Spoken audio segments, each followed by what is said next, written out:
Innovations Workshop. My name is Craig McIntosh. I'm the co-director of PDEL, the Policy Design Evaluation Lab. This is the, I think, 7th in a continuing series of these workshops, and we've attempted to put them together in general with a format of having one hard scientist and one social scientist discussing their collaboration. So, Josh, you're our hard scientist for the day. It is my tremendous pleasure to introduce our two speakers today. We have Michael Callen and Josh Blumenstock. These are the prodigal sons of the UC institution, both of them PhD students in the UC who had left and gone and taken assistant professorships elsewhere and have both just come back. Josh to the Information School at Berkeley and Mike to Rady here at UCSD, so we're delighted to have them back. As with much of the work that PDEL showcases, this is going to be a project that is basically illustrating the premise of the mobile phone in the developing world. So there's a lot of different dimensions in which the mobile phone is operative in this project. So you have mobile phone as a conduit for financial services, as per the use of mobile money, which has entered into a lot of government thinking in terms of how to organize salary payments and things along those lines. We have the use of the mobile phone as a way of gathering data in challenging environments, and that's an area where Josh is really absolutely at the cutting edge globally in terms of his own work. And then we also have this very interesting feature of mobile phones being kind of the friend you have in your pocket with you all the time as a conduit through which behavioral type interventions suddenly may take on a lot of power because you have kind of a trusted relationship with mobile money. It gives you real-time access to data about bank accounts, about deposits, withdrawals, things along those lines. And so it's a very broad scope condition for the ability to get in and influence behavior as per behavioral economics. So I think in a way what makes this collaboration the most exciting is that there has been, you might say, a bit of an epistemological tension between the world of randomized controlled trials, which has taken causality as the kind of prime objective of research, and the world of machine learning, which is much more flexible in its approach to understanding relationships and has not taken causality quite as seriously because it's a tool for understanding whether things are related, not why they're related. So I think, in a sense, the most interesting thing about the collaboration between Mike and Josh is the union of these two tools in a way that is still, unfortunately, relatively unusual, and I think really shows its promise in this presentation. So, Josh Blumenstock, as I said, is an assistant professor at the Information School at UC Berkeley. He's the director of the Data Intensive Development Lab and has recently joined Berkeley from the University of Washington. Among his laurels are he's the recipient of the Intel Faculty Early Career Honor, Gates Millennium Challenge Award, Google Faculty Research Award, and he's a former fellow of the Thomas J. Watson Foundation and the Harvard Institute of Medicine. Mike Callen is one of the preeminent experimentalists in the rapidly emerging field of behavioral development. Before coming to Rady, he was an assistant professor of public policy at the Harvard Kennedy School and at the Political Science Department at UCLA. And he has been funded by IGC, the South Asia Institute, Harvard University, DFID, the Consortium for Financial Systems and Poverty, as well as PDEL and SIGA and other institutions closer to home. So thank you both for being here to make the presentation. We're looking forward to hearing what you have to say, and go ahead and take it away. Okay, well, thanks, Craig, for the very generous introduction, and thanks, everyone, for being here. Is the volume okay? Is the mic too much? All right. So this is a set of projects that Josh and I have been working on going way back to when we were graduate students, him at Berkeley and me here. So we've been working on this for about 5 years together, and it's really a joy to kind of show you where we are on this agenda. So kind of where we sort of started from on this, where we were going with all this, is we kind of started our studies at a time when it kind of became clear that understanding issues of governance and issues of instability was really going to be first order for thinking about global poverty. So even sort of 10 years ago when we started thinking about these things, it's about a third of the truly poor people in the world lived in what you'd call a fragile country. That's now up to half of the poor people in the world. So it's really a very important area for people who want to kind of think about issues of poverty and how to affect it. Afghanistan in particular, in this set of countries, is especially important. So the United States has spent an incredible amount of blood and treasure in Afghanistan. Just on reconstruction alone, we spent $110 billion, which in real terms is more than we spent in all of Western Europe to rebuild it at the end of the Second World War. So really kind of an astronomical sum. And it's still true that every year Afghanistan receives more from the US, even just for reconstruction, than any other country, usually by a margin of about $400 million. So really kind of by a staggering amount. And so our approach in all of this, right, is to kind of see and work if, in places where there might be slack at the margins to improve governance. Places where either new ideas from behavioral economics or from computer science might open up the door to new policy solutions that make policymakers better at their job. And so that's kind of what we've been working on, kind of thinking of ways to integrate technology into policy solutions and to try to build solutions that are actually potentially viable in these contexts. We'll try and not do too much back and forth. But so what we're going to talk about today is a series of projects that I was actually thinking about it. I first met Mike in 2008 here on UCSD campus at one of these IGCC events. And we started scheming back then. And there's actually a couple projects that we're not going to talk about that sort of got lost along the way. But these are 3 projects that are sort of just now starting to put out results. I'll focus on the first one, which has to do with, as Craig was saying, just ways to think about how you can take the data that's available and convert it into tools that might be useful to policymakers. And then I'll hand it back to Mike and he'll talk about some of the more sort of experimental interventions that we've been doing where there's actually technology being developed and then deployed in the field. And hopefully the connections between these 2 approaches will become clear. So just to put a finer point on the motivation for this, like, what I call data-intensive development, I'll just point to this one table, and you can see Afghanistan here. This is telling you just how long it's been since there was a nationally representative survey in these countries. And you can see in a place like Afghanistan, and you'll notice there's a pattern in these countries, a lot of them are in fragile states that have had problems of conflict in the last few decades. Angola is also another example, and you can see between successive rounds of the census, there was a civil war, there was a lot of demographic change going on, but the population just shifted dramatically. And so, the place where we're coming to these projects, and Mike will tell you more about sort of the close collaborations with the government in Afghanistan that we have, when they're forced to make, or they're trying to make judicious policy decisions or resource allocation decisions, when this is the best data you have, your hands are sort of tied.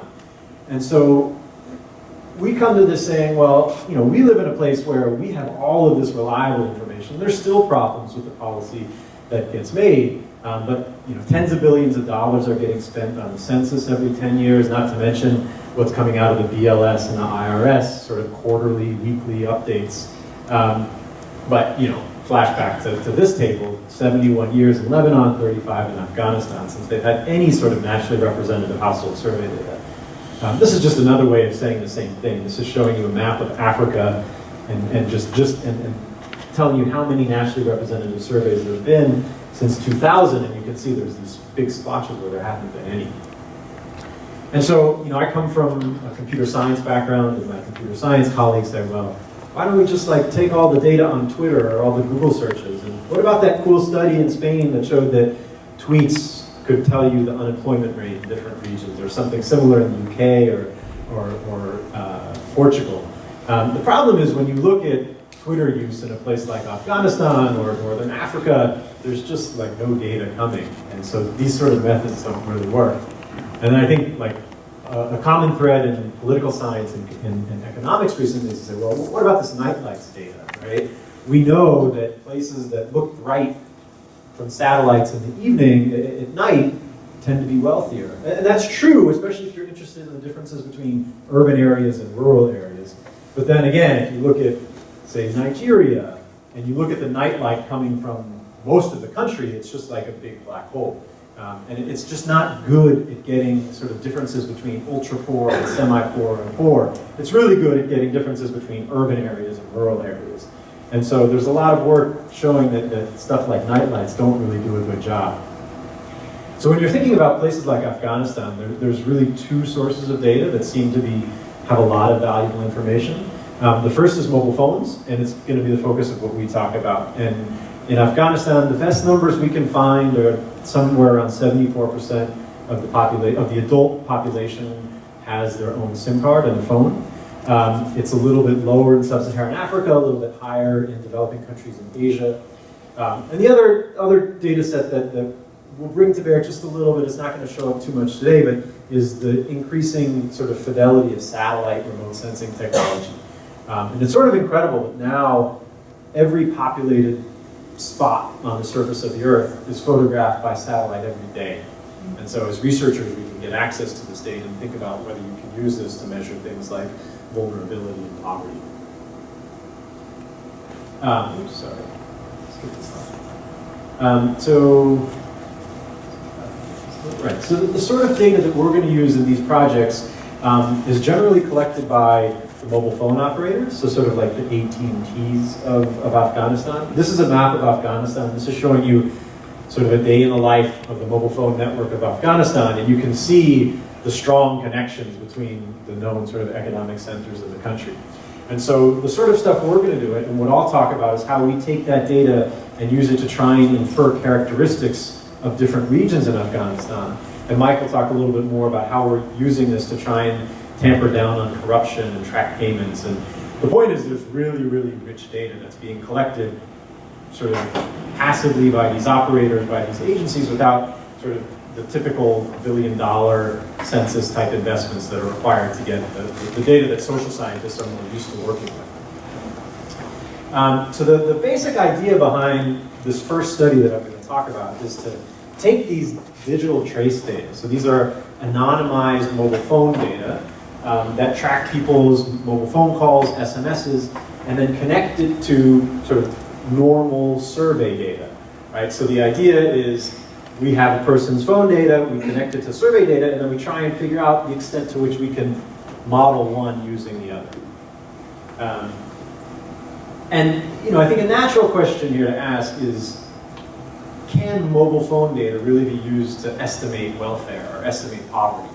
And I think that the intuition should be clear, that like wealthy people use their phone differently than poor people, right? That's true probably in this room. It's certainly true in a place like Afghanistan or Rwanda, where the structure of like expenditures on the phone is different, right? Everyone pays per second. It's mostly pay-as-you-go plans, so you like add money onto your SIM card and then you deduct it away. And so, you can guess people that buy $20 denominations of Scratcher and put it on their phone tend to be wealthier than people that buy it in 50-cent increments. People that make international calls tend to be wealthier than people that don't.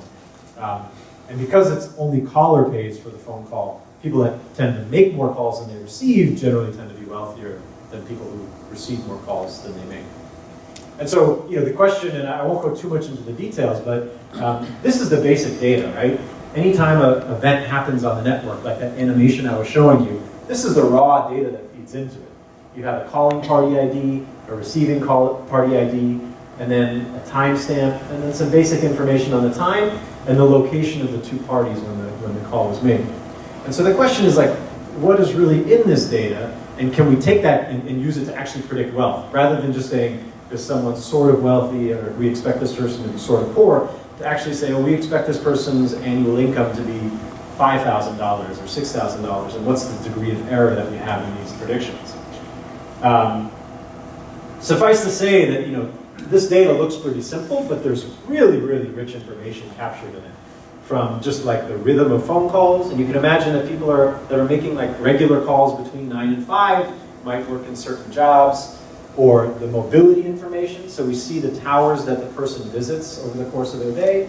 People that are traveling all over the country might have different wealth than people who stay in one place, as well as like the entire social net. I mean, you saw an abstract representation of basically the social network of Afghanistan in that video. We can build the social network of every single person, every single mobile phone caller, and sort of say, okay, are people that are more central in their social networks, do they tend to be wealthier, or they tend to be poor? And I guess I wouldn't be asking this rhetorical question if the answer was a yes. what we see is that when we fit these models, and these are these machine learning models that Craig referred to, this is showing you, in this case, this was a sample of 1,000 individuals.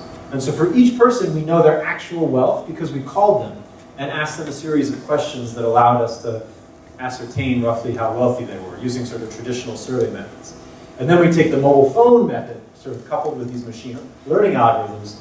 And I think, if I speak for myself and Mike, if there's any point where you want me to sort of explain something in more detail or it didn't make sense, just stop me. I'd rather answer the question now than wait until the end. But what these machine learning models do is allow us to get a predicted wealth for each of these people. And then this is showing you, it's not the perfect fit, right? There's error here. But roughly speaking, the people that the algorithm thinks are wealthier, based on how they use their phone, are also the people that are wealthier based on the survey. And so why is this useful? It's not actually so useful to have a noisy measure of like Mike's wealth. What becomes useful is to then start to aggregate this data.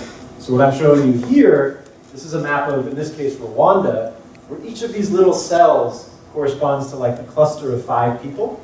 And then we take the predicted wealth of each of those 5 people, and we can color in the cell based on whether we think it's a wealthy region or a poor region. And once we have this, we can start to aggregate it up to maps. And when we look at a map based on this mobile phone method, it actually looks a lot like the latest map you get from the National Institute of Statistics in Rwanda. And so this is nice. In Rwanda, we can use this method, and it's roughly 100 times cheaper than doing a nationally representative household survey, and it's much, much faster than rolling out a nationally representative. I hope no one thinks I'm saying this is a replacement for these nationally representative surveys. This is just sort of like the Band-Aid. If you can't afford or don't have the time to do a nationally representative survey, this gives you one way of getting some picture of what the distribution of, in this case, wealth looks like in the country. Yeah. When you say it's 100 times cheaper, like what is the bulk of the cost just buying the data from the operators? And if they're like monopoly operators, then does them knowing that make the cost go up? It hasn't yet. So the bulk of the cost is really still implementation. And I think this is a long conversation we can have. That is probably the fundamental limitation of this approach, is it requires some deep partnership or maybe just a transaction with the mobile phone operator. It happens to be the case that, particularly in Afghanistan, we have a really wonderful partner in the phone company. They're part of the Aga Khan family of companies, and so they have this sort of social mission baked into everything they do. But there are other places where that won't be the case. And so I think there's room for policy here to think about how you can have policy to make certain data available for certain uses, but maybe we can talk about that later. Sure? Why did they stop doing the census? Sorry? Why did they stop doing the census? Or they did not think it was valuable to district? I can answer in Afghanistan. So in Afghanistan, they got halfway through and the Soviets invaded. So the census is actually only half of the census, and they covered half the country, and then the Soviets invaded, and they decided that they weren't going to send enumerators around anymore. Never again. If you look at the history of Afghanistan, the totality of books of data on its history prior to the U.S. invasion is about this thick, and it's half the census. I think it'll be a different answer for every country, but the short answer is it's really expensive and takes a lot of resources just to coordinate. In places like Afghanistan, there's like very specific reasons to oppose the census, but in other countries, people might want to conduct a census, but just not have the resources to do so. How are you covering people that don't have phone? That's a really good question. And so I'll give you the 30-second version. We can talk more. So at the time that this study was done in Rwanda, there was only 15% mobile phone penetration. And so this map here is based just on the people who do own mobile phones. When you compare it to a map of the distribution of wealth of all households, so this was based on a nationally representative household survey, that's where you see actually very strong correlation.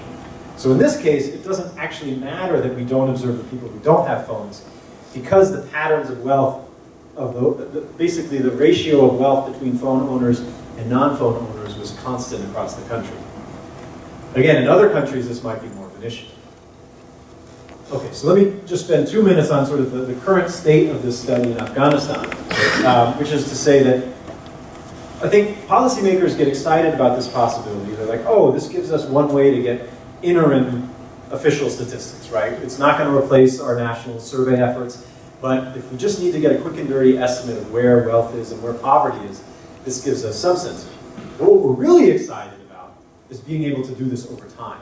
Right? I don't just care about having a snapshot right now of what the distribution of wealth looks like, but I want to know if this program that Mike's that is advising us on about how to reduce corruption in our salary payment system, if that is affecting these broader human development indicators over time. And I think one thing that would be really wrong to do would be to just take that model that we fit at one point in time and then update the phone data and update the predictions. Because intuitively, people's relationships with their phone changes. If there's like all of a sudden drastic reduction in mobile phone prices, like you don't want your maps to reflect that, you want it to reflect the underlying sort of human phenomena, not just this idiosyncrasy of phone, the relationship between phone and wealth. So this is what we're working on right now in Afghanistan. And I think that intuition here, and I'll show you one more video. This is a video, again, of Rwanda, showing you mobile phone traffic on just one day. And so this is February 3rd, 2008 at 4 in the morning. And there's an earthquake on this day, which is why I'm showing you this video. And so each cell is like approximately the region covered by one mobile phone tower. And they're red if it's abnormally high for that particular minute. And as I was talking, what happened is there was a shift from this noisy pattern of activity to a much more regular pattern where all of a sudden all of the calls are flowing into this region. And what happened is there was an earthquake at 9:30 on February 3rd in Lake Kivu in Rwanda. And so the intuition here is like, there's all this signal in these data telling us about the geopolitical events that are occurring in the country. Is there a way that we can harness these machine learning algorithms? And these are not, we're not like reinventing the wheel here. These are algorithms that Google has been using for years to optimize their ad targeting and their ad auctions, or things that like the big financial firms have been using to predict stock market fluctuations. But the point is to sort of take those data, those algorithms, which are really designed for these really large data sets, and just apply them in a different context. And so what we're doing here is basically the follow-up, where we've been tracking through surveys 1,200 Afghan citizens in 2 different regions of Afghanistan. So this is Afghanistan, this is Kabul and Parwan. These are the households that we've been surveying. But instead of just surveying each household or each individual once, we're talking to them every 2 or 3 weeks. And we're asking them about how their life has changed in the last 2 weeks, if they've had an increase in income or a decrease in income, if they've experienced any unexpected shocks like illness, or if there was violence is very rampant in Afghanistan. Or sort of going back to Craig's introduction, we also have this randomized control trial. So with the same population of 1,200 Afghans, at some point during this 9-month study, each of them received some sort of gift, a sort of compensation for participation. For some, for 1/3 of the households, it was just a small, like a bag of tea, like an in-kind gift. For 1/3 of households, it was that plus roughly 2 days' wages. And for 1/3 of households, it was that plus roughly 2 weeks' wages. So everyone is getting sort of what we would call a positive income shock, an unexpected positive income shock. And so the sort of questions we're looking at is whether just through the view of people's phone data, if you can see if their expenditures or their income is temporarily increasing or decreasing. And I don't really have time, and you probably don't want to hear about the nitty-gritty of all the results, so sort of just flash 4 slides before you and then pass it off the mic. The first thing that is very encouraging is that we can replicate what we did in Rwanda. So that everything I showed you before that had these maps of Rwanda, we can do in Afghanistan, and it works. And that's sort of reassuring because Afghanistan and Rwanda are very different countries, but the same sort of method seems to apply. The second thing we see is that these shocks that I mentioned, these like unexpected shocks that are experienced by different households throughout the 9 months that we track them, we can also infer pretty accurately from their mobile phone data. So for instance, whether or not they received one of the large cash transfers instead of a small gift of tea is something that we can infer from mobile phone use. The other thing, and this is very much work in progress, we haven't had as much success with this, but this data is just still coming in from the field. is we're interested in more than just wealth, right? As thinking about development more broadly, things that are relevant are, things like subjective well-being. Do they report being happy? Do they report being satisfied with their life? Do they report having to miss a meal in the last week? And this is actually a little bit harder for us to just infer directly from the data. It's still something that we're working on. And the other thing is looking at changes over time. And again, this is sort of the original motivation for this, because I think if we can nail this, there's really tremendous potential. If we can sort of measure how a person's livelihood is changing over time, then you could think about doing impact evaluation. You could think about doing crisis response. You could doing program monitoring using these remote, already collected data sets, instead of having to spend millions of dollars to do these large surveys. And so this is showing, again, we've had mixed success, but predicting changes in the happiness reported by a household, or whether or not they felt their neighborhood was unsafe on a Likert scale. If the changes in their response to that question can be inferred from phone data. So I'll sort of leave off there. The sort of initial findings from this first, data-intensive measurement study are that, the first thing is that given people's phone data, we can estimate their wealth. And second, that those aggregate into national statistics that are quite accurate. And then all the results I just mentioned in Afghanistan, the difficulty of doing more than just measuring wealth and changes over time.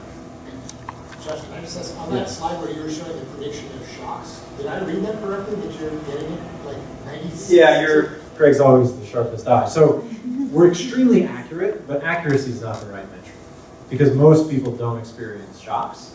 So if you just predicted no one ever experienced a shock, we'd be at like 92% accurate. So there's another slide I didn't put up here because it's a little less intuitive that shows like a more honest way of assessing accuracy. We're still doing much better than sort of random guessing, but that's why it's so high.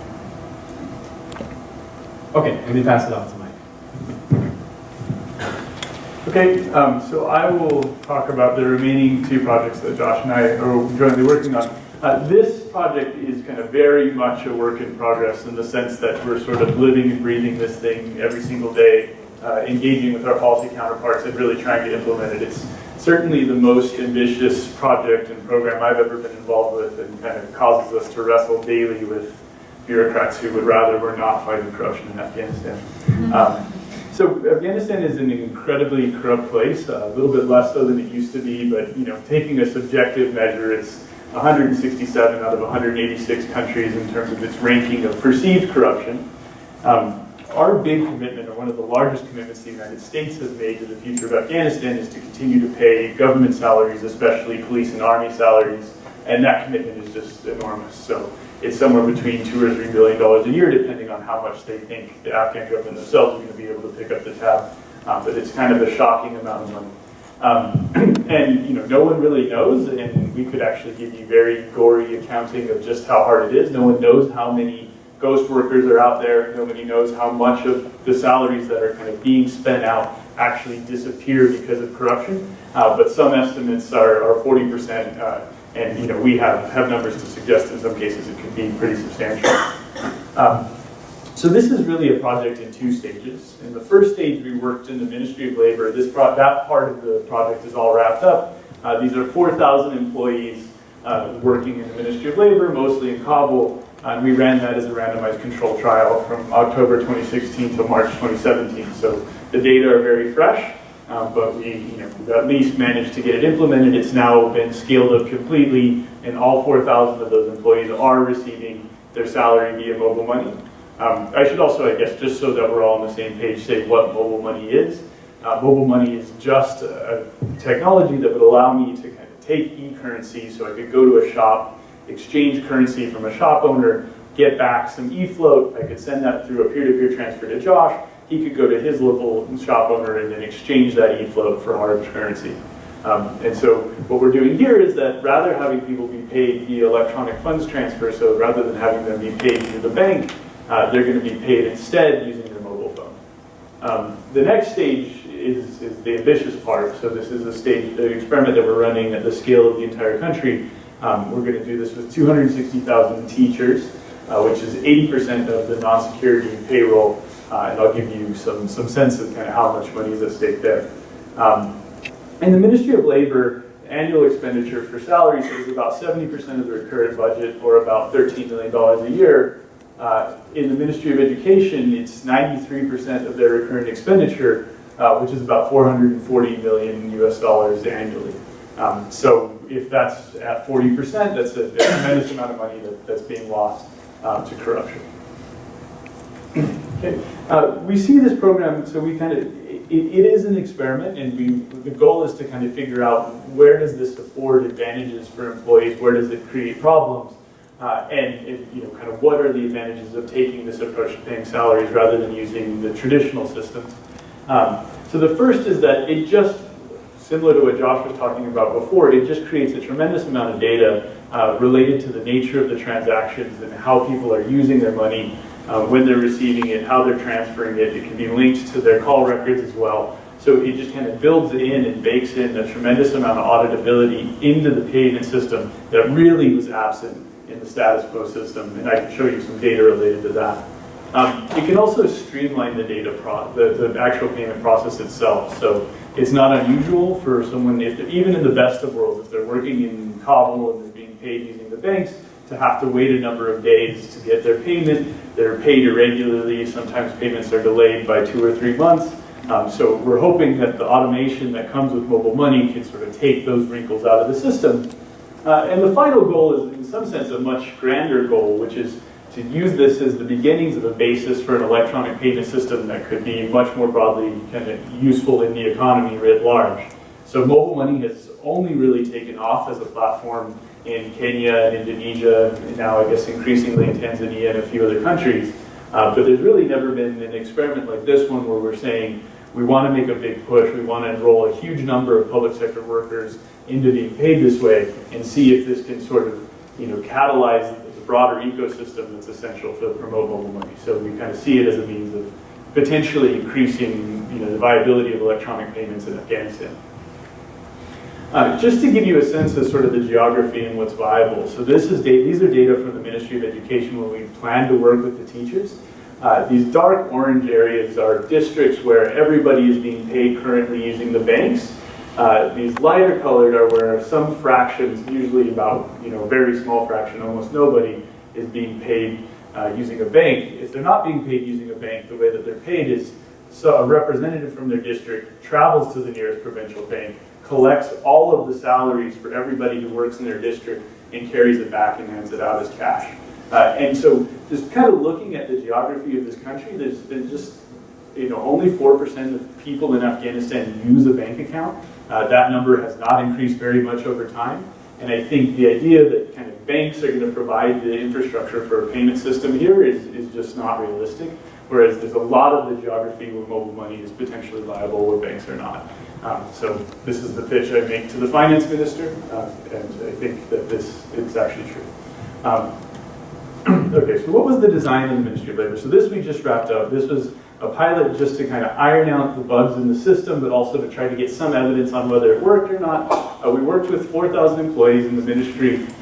What we did, so there's kind of 2 big stages in the experiment. The first is everyone has to be registered.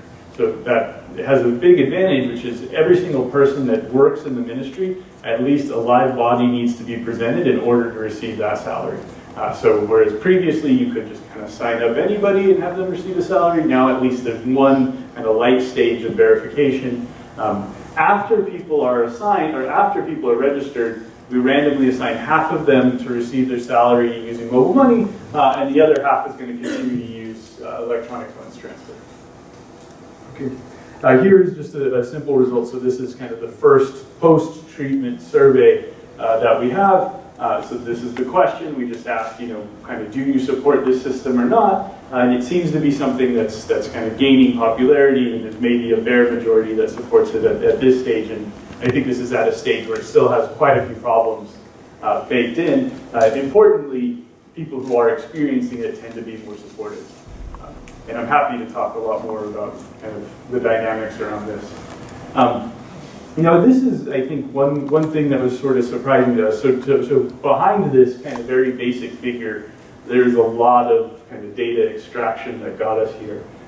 So what this requires, so that we need to have kind of the full record of salaries that are requested in the Ministry of Labor every month. So the Ministry of Labor will make a request to the Ministry of Finance, say we need this much to cover our monthly wage bill. We also then compare that with how much money actually traveled through the banks and went out to an employee. And what the y-axis is telling us, so the blue group, these are people that are being paid using the bank. This is kind of the percentage of money that's asked that is not the same as what's going out the door through the bank. So there's kind of massive discrepancies month on month. Even if you treat this month as an outlier, something like 20% of the payroll does not match up when people are withdrawing from the bank relative to what's being requested from the Ministry of Finance. This is the mobile money group.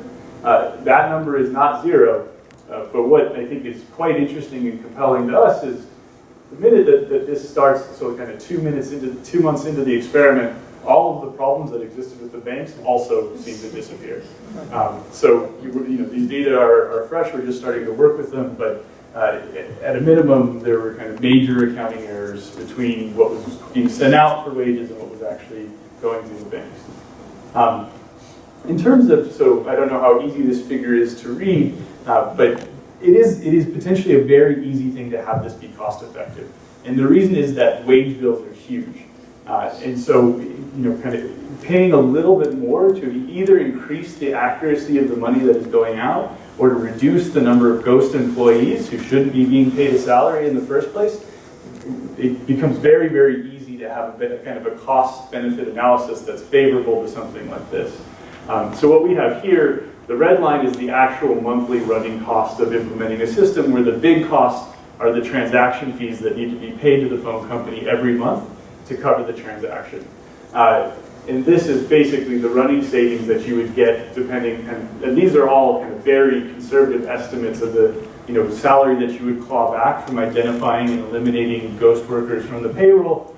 So it pays for itself, say, in 2 months, even if you only kind of manage to shrink the payroll by 3%. Sorry, I didn't quite understand. I mean, the mobile phone is not exactly an No, you're so what is the difference in the capacity to catch ghosts? It's just this verification step, or so there's kind of at least 2 parts. So I think the first part is just this registration step where you have a third party that's registering. It's an opportunity for you to say, kind of, here are the protocols. There's no reason that you need a phone for that. You could run an audit of the payroll without anything to do with the phone. I think the second thing is sort of this digital trace stuff where you actually start to see kind of much more clearly what's going on with their data. I'll show you kind of some examples of what can be done with that, but I mean, even this to us, like creating these discrepancies required merging and analyzing and fighting with a ton of people to get a ton of data. To actually audit the discrepancies in the payroll was incredibly challenging. To audit the discrepancies in this payroll, super easy. So these discrepancies are coming from something that's happening between the bank and the guy who's picking up the cash, or is it between the guy who's picking up the cash and the eventual? It's between the bank and the guy who's picking up the cash. So this is a radical underestimate then of the actual problems. Yeah, potentially, yeah. I mean, there's problems, that's for sure. So here's kind of one thing that you could do with the mobile salary payment that you can't do with electronic funds transfer, or certainly with this system where you're having the trusted agent carry out cash. So this is just trying to use kind of a person's CDR data to figure out kind of where they live and where they work. So this is just kind of one dimension of auditability, but you imagine if you register a bunch of phones and have them drawing salaries but never having them go to work, that's something that can be identified. So it kind of opens up the door for auditing of that source as well. Okay. Quick question. So are you seeing the demonetization in India having any impact on sort of mindset in some of this? Not really, no. It's not been a big issue in Afghanistan. They really haven't talked about it a lot. And there haven't been a lot of discussions about demonetization. Okay, so these are kind of works in progress. This is something that we've done and that we kind of hope to do at a much bigger scale going forward. It's sort of a very different project in nature in that we kind of worked directly with a private firm to test some ideas from behavioral economics. But I guess the good news is that it seemed to be pretty successful. So relating to some earlier statements I made, 4% of people use a bank account. That hasn't been increasing very quickly. The banking infrastructure is extremely limited. And so, thinking of banks as a means of providing people formal financial inclusion is just kind of a bit of a stretch. It also, for our setting, is going to be kind of a very nice place where kind of decisions around how much to save and how much to save on your mobile phone are potentially kind of fairly easy because there's not going to be kind of any crazy tax implications or anything like that.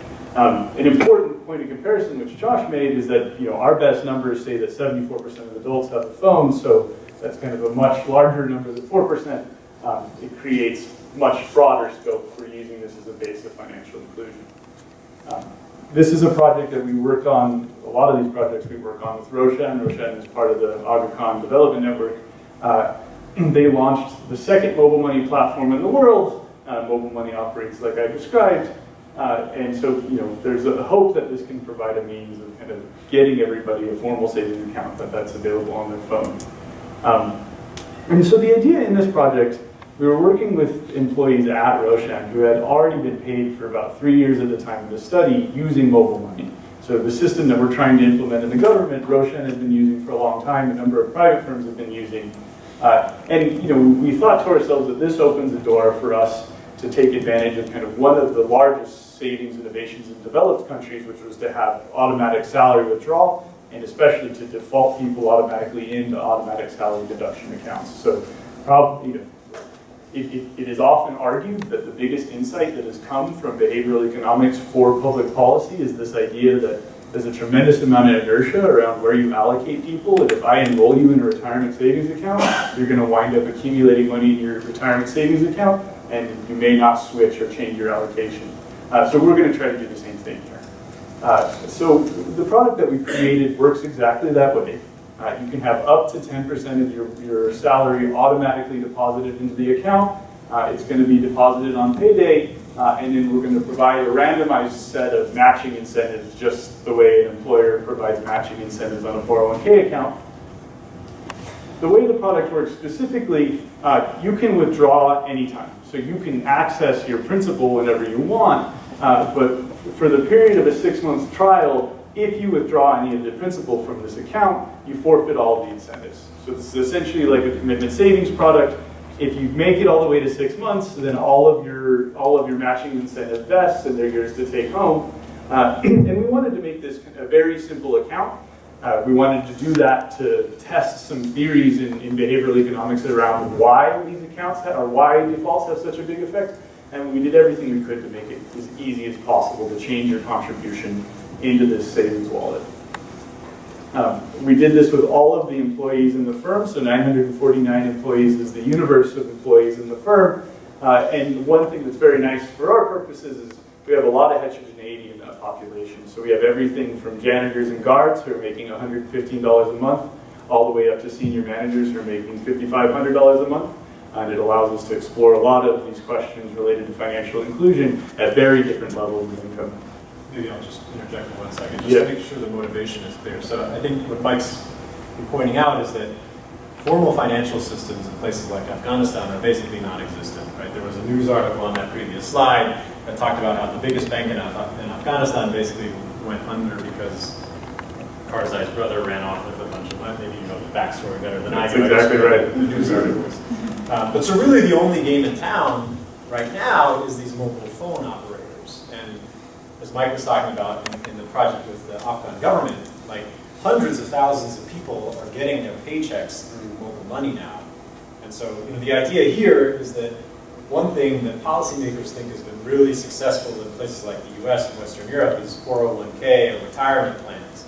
And so this was really just sort of an experiment to see if there's a way to translate that sort of product that we're so familiar with to the Afghan mobile money ecosystem.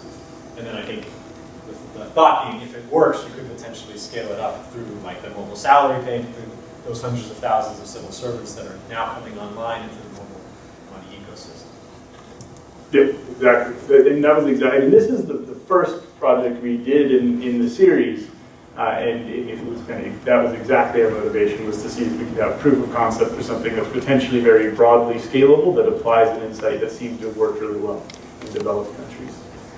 So here are the results. So first, let me just kind of briefly describe what we did experimentally. So we randomly assigned people to having matching rates of either 0%, 25%, or 50% of a match. So you can contribute up to 10% of your salary. If you contributed at 50%, that's like a 5% pay raise. And we also randomly assigned people to either being defaulted in, so that means contributing 5% of their salary every month, and if they wanted to change it, they had to make a phone call and say, I'd rather contribute some other amount of my account, or some other amount of my salary. And the nice feature of this design is it basically lets us say, how large of a match do I need to provide in order to get the same increase in savings or the same increase in participation as I get just from nudging people in? And it turns out that that's 50%. So you need to provide about 50 cents on the dollar to get as much participation in the program as you get from just kind of automatically defaulting people to have part of their salary going every month. So that part of it worked quite well. It was also a very nice environment to let us kind of answer some deeper questions about kind of what is the correct psychological characterization for why humans have so much inertia at defaults, which is really what the academic exercise is about. But as Josh mentioned, I think a big agenda for us is to think about moving this to the public sector, and I'll explain why it's even potentially maybe more exciting to do it in the public sector in a developing country than in the US. And so this is a figure that Rohini Pandey, Ben Olkin, and Fred Fanan recently put together, where they're just measuring wage premia between the public sector and the private sector in a bunch of different countries. And the x-axis is GDP per capita, so how rich a country is. The y-axis is this wage premium, and it's huge in developing countries. So it's about 30% higher in developing countries to work in the public sector than in the private sector, and this difference goes away once you control for education. So basically what this is saying is all of the smart people, or many of the smart people in developing countries, unlike in developed countries, are selecting into the public sector, and it's because there's a wage premium. It's also, it turns out to be the case that in a lot of countries, government pensions are something like 2 to 3% of GDP. So not only do you get a good wage, you actually have a shot at a pension, something that really doesn't even exist in the private sector. And as we kind of started to think about it, these are effectively defined benefit in the sense that if you have a job in the government developing country, there's a commitment to pay your pension, and they're going to pay that no matter how they get it, and probably the way they're going to get it is they're going to get it from taxes. Actually, in many countries, this category of expenditure is categorized as social protection, so it really is kind of directly competing with anti-poverty transfers. And so, what we're thinking and what we're hoping to do in a place like Afghanistan, where we're going to have 260,000 teachers potentially being paid using mobile money, is to convert this defined benefit system into one that's defined contribution, where people who work in the public sector are essentially paying for their own pensions. So it's a broad vision, but I think it's one that's potentially very powerful just because of the stakes. Yeah. Who's handling their investment or funds? So in this case, it's extremely simple. There's no asset mix. There's no asset allocation. It's basically a non-interest-bearing account other than the employer match. So there's no in this environment. You're treating it like a 401k, and you're doing matching. In this study, you're setting them up in banks then? so this money, so the money that they have in their account is sitting on their mobile wallet. All right, now that's e-currency that's owned by the phone company. That e-currency is backed in a non-interest-bearing account where they keep hard currency to back all of the mobile currency that they have out there. But in this setting, and I think it's actually really useful for understanding kind of some of the questions around why is there so much inertia at a default, there's no asset mix question. It's just 6 months, every dollar that you put in is a dollar that you can get out. That's it. So we think of it like a checking account. But just to confirm, at the end of 6 months, it's every $1.50 because it's your dollar plus If, 50%. exactly. If you're in this group and you make it to 6 months, for every dollar you put in, you get $1.50 back. Exactly. Okay. So I guess we're getting near the end. So, kind of generally, the tie that binds all of the work that Josh and I have been doing together over the last couple of years is, we're trying to use technology in creative ways to create new solutions in developing countries. And I think these are kind of 3 examples where we think that there's actually real potential for stuff that can benefit policy. Sort of zooming out and thinking about this kind of very broadly, for sort of our generations of scholars who kind of engaged in this type of work that sits at the intersection of taking technology very seriously, but also taking sort of social science and ideas about decision making very seriously. Development economics increasingly is going to mean understanding how to work on issues of governance in places like Afghanistan. Many of the world's poor are there, and I think it's really kind of remarkable the transition that is happening sort of across economics and social science more broadly. We really are engaging very regularly with policymakers and thinking through these questions of policy design. Not only running randomized control trials to try to see the effects of these programs, but also sort of trying to build in iterative feedback loops, data and information that they can use to sort of tweak policies as they move forward and kind of get them to work. We think of these sort of 3 examples, and we present them because they're ours. There are many, many more that other researchers are working on, as providing some early proof of concept that these ideas can work, that this approach to kind of strengthening policy making by using technology, data, and ideas from economics can actually be pretty productive. So, and thank you all. We're happy to take questions.